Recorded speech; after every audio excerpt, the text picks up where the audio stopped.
ওইগুলান কেমনে ভাগ করবা? সব তোর হিসাব নিকাশ করে ভাগ করা যাইবো না। তুই যে পুকুর নিছস ওই পুকুর পাড়ে সব গাছ তোর, আর আমরা যে পুকুর নিছি ওই পুকুর পাড়ে সব গাছ আমাদের। কিন্তু ঝামেলা তো আরেক জায়গায়। আব্বা যে 3টা গরু রেখে গেছে, ওই গরু কেমনে 3টা সমান করে ভাগ করবেন?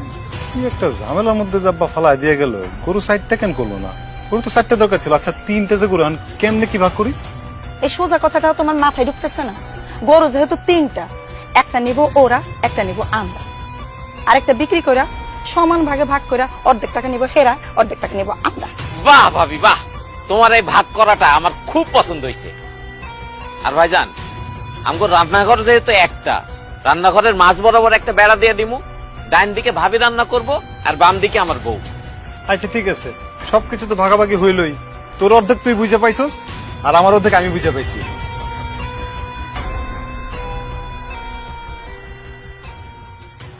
বড় ভাইয়া, ছোট ভাইয়া, তোমরা তো আব্বার জায়গা জমি ধন সম্পদ যা আছে সবকিছুই ভাগাভাগি করে নিছো। আমার বিষয়টা কি সিদ্ধান্ত নিলা? তোর ব্যাপারে আমরা আবার কি সিদ্ধান্ত নিব? আব্বা মইরা গেছে, তোমরা আমার 2 ভাই। আমার এখন সব দায়িত্ব তো তোমরা 2 নিবি। আমি কবে কার লগে খামো, কার লগে থাকমো, তোমরা যেহেতু সব সিদ্ধান্ত নিতেছো, তাহলে এই সিদ্ধান্তটা একটু নাও। আমি বুঝলাম না এখানে ভাগাভাগির কি আছে।